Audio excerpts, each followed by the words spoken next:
Assalamualaikum warahmatullahi wabarakatuh. Eh, Sebelumnya perkenalkan, nama saya Rahmat Gunawan. Saya berkuliah di Institut Agama Islam Negeri Palangkaraya. Saya mengambil program studi perbankan syariah kelas C dan saya sekarang semester 6. Di sini saya ingin menjelaskan mengenai artikel yang saya bikin, yang mana artikel ini berjudul tentang tinjauan terhadap arbitrase syariah sebagai alternatif untuk menyelesaikan sengketa di bidang perbankan syariah di Indonesia.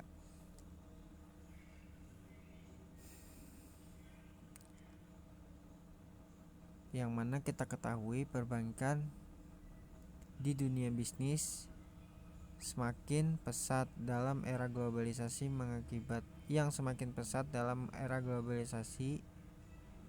mengakibatkan meningkatnya sengketa yang terjadi di antara pelaku bisnis. Upaya untuk menyelesaikan sengketa tersebut dapat dilakukan melalui dua cara, yaitu jalur litigasi dan non-litigasi. Undang-Undang Perbankan Syariah mengatur juga bahwa penyelesaian sengketa antara pihak bank dapat diselesaikan dengan litigasi dan non-litigasi. Untuk non-litigasi dapat menggunakan model arbitrase syariah yang ada di Indonesia dan dijalankan oleh Bayarnas.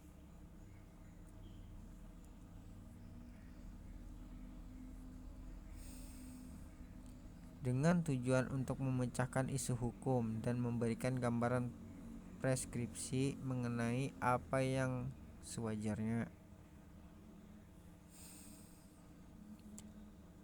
Arbitrase dalam menyelesaikan sengketa perbankan syariah secara kelembagaan dilakukan oleh Bayarnas dengan menggunakan prinsip-prinsip syariah yang secara konstitusional berdasarkan pasal 23 Undang-Undang Negara Republik Indonesia tahun 1945 dan asas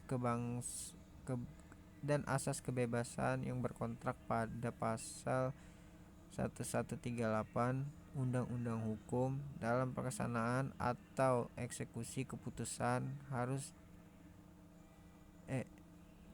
berkontrak pada pasal 1138 Undang-Undang Hukum Perdata dapat dijalankan dan bertentangan dengan hukum positif Indonesia.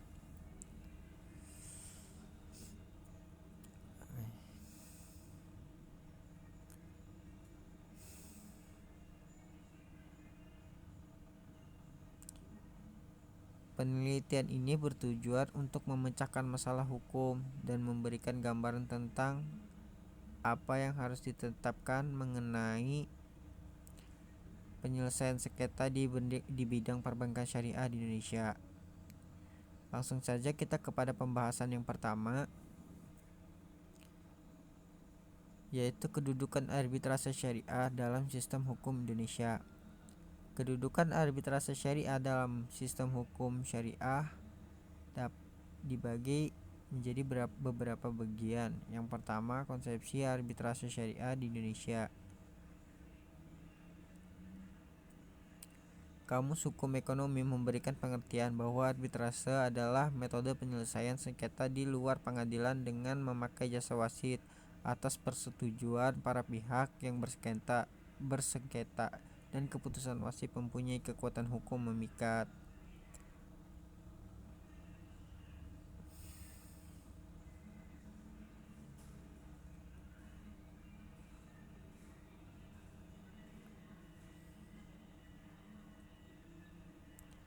Mengenai arbitrase syariah, di Indonesia memang belum ada aturan khusus yang mengatur, sehingga secara prinsip juga harus tetap tunduk pada pedoman-pedoman dalam UAPS sebagai umbrella X di bidang arbitrase.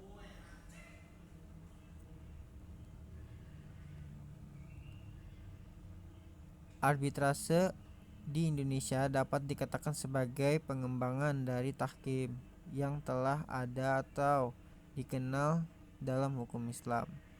Keberadaan arbitrase syariah memang hanya dikhususkan untuk menyelesaikan sengketa di bidang muamalah yang dilakukan secara syariah, sehingga arbitrase syariah hanya menangani dan menyelesaikan sengketa yang muncul atas akad yang dibuat berdasarkan prinsip-prinsip syariah. Meskipun sifatnya hanya sektoral, arbitrase syariah tetap merupakan bagian dari arbitrase nasional di Indonesia.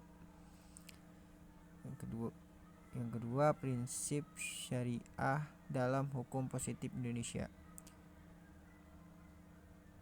Hukum yang berlaku di Indonesia untuk mengatur masalah keperdataan sampai saat ini bersifat pluralisme. Dalam arti ada 3 sumber hukum yang berlaku dan dapat dipilih penduduk Indonesia, yaitu hukum adat, hukum Islam, dan hukum kodifikasi peninggalan Belanda.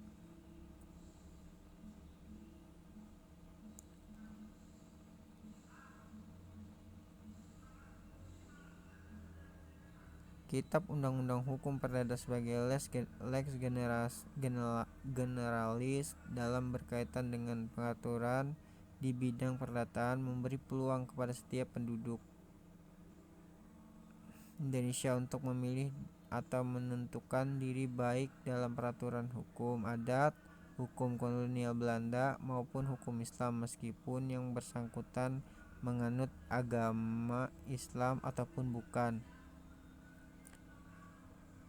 Termasuk juga dalam lalu lintas kegiatan di bidang perbankan.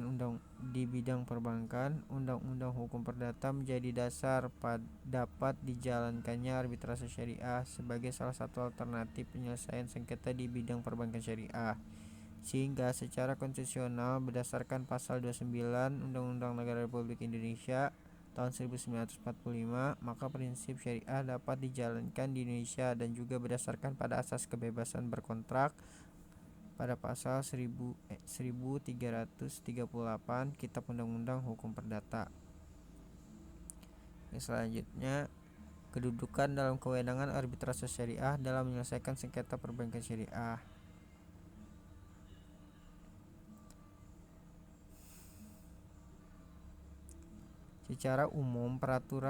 Secara umum aturan pokok mengenai arbitrase terdapat dalam Undang-Undang Nomor 30 Tahun 1999 tentang arbitrase dan alternatif menyelesaikan sengketa atau UAPS. Undang-undang tersebut lahir didasarkan pada Undang-Undang Nomor 14 Tahun 1970 tentang ketentuan pokok kekuasaan kehakiman yang kemudian diubah dengan Undang-Undang Nomor 35 Tahun 1999. Pasal 3 Undang-Undang Kekuasaan Kehakiman tahun 1970 menyebutkan penyelesaian perkara di luar pengadilan atas dasar perdamaian atau melalui wasit atau arbitrase tetap diperbolehkan. Perkembangan undang-undang tentang kekuasaan kehakiman sampai dengan saat ini melalui Undang-Undang Nomor 48 Tahun 2019 tentang kekuasaan kehakiman pun tetap mengakui lembaga penyelesaian sengketa di luar pengadilan atau salah satunya arbitrase, bahkan lebih rinci dibanding Undang-Undang Kekuasaan Kehakiman sebelumnya. Keberadaan UAPS menjadi penting sebagai umbrella act untuk keberadaan arbitrase di Indonesia, termasuk arbitrase syariah. Perjanjian arbitrase yang dimaksud pasal 3 UAPS baik berupa Pactum de Confirmitenzo maupun Acta kompromis harus dibuat secara tertulis oleh pihak yang terlibat dalam kontrak bisnis tersebut. Dalam kaitannya dengan penyelesaian sengketa di bidang perbankan syariah, maka dalam akad yang dibuat antara nasabah dan pihak bank, di dalamnya ada klausul yang menyatakan bahwa apabila terjadi perselisihan antara nasabah dengan pihak bank, jika terjadi perselisihan antara nasabah dan pihak bank.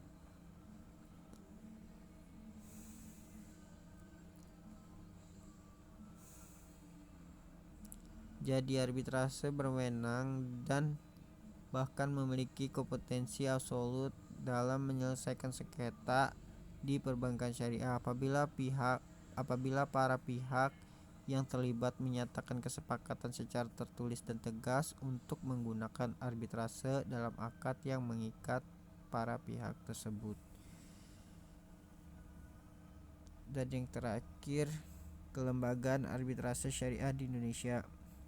Pada tahun 1993 dibentuk Badan Arbitrase Muamalat Indonesia atau BAMUI yang sekarang bernama Bayarnas atau Badan Arbitrase Syariah Nasional sebagai salah satu upaya untuk melakukan penyelesaian sengketa di bidang muamalat khususnya perekonomian syariah.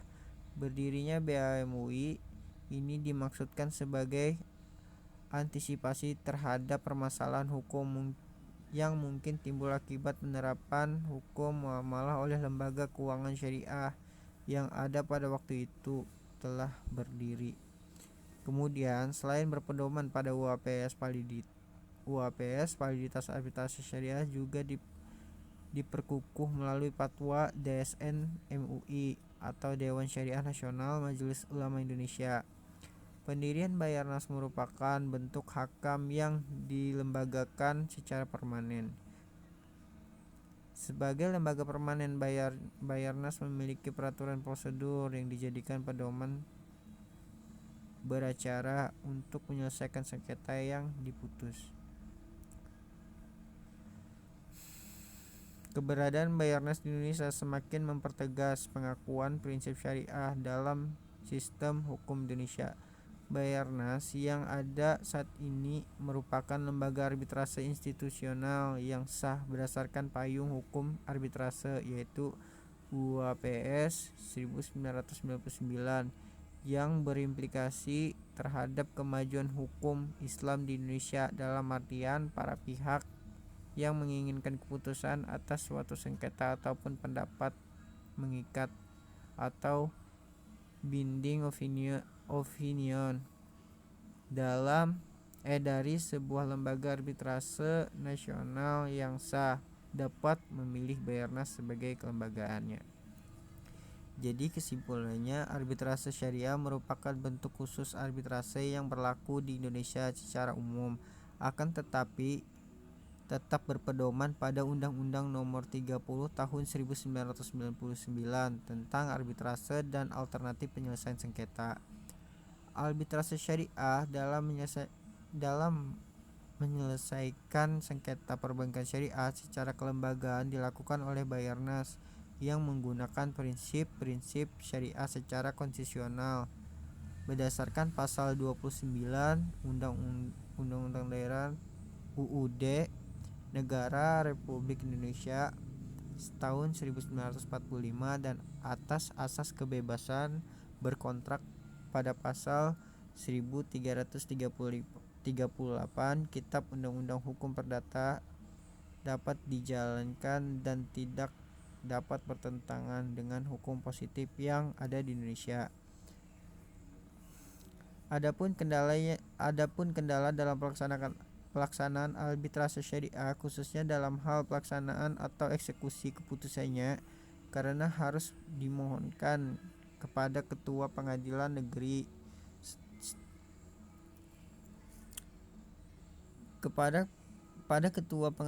setempat yang mana dengan adanya kemungkinan untuk ditolak apabila sudah dianggap oleh hakim melanggar ketentuan-ketentuan yang ada pada UAPS, baik secara kelembagaan, campur tangan pengadilan dalam eksekusi keputusan arbitrase syariah seakan menempatkan posisi arbitrase syariah di bawah pengadilan negeri di Indonesia. Sekian pemaparan penjelasan mengenai artikel yang saya bikin. Apabila ada salah kata, saya mohon maaf. Sekian, wassalamualaikum warahmatullahi wabarakatuh.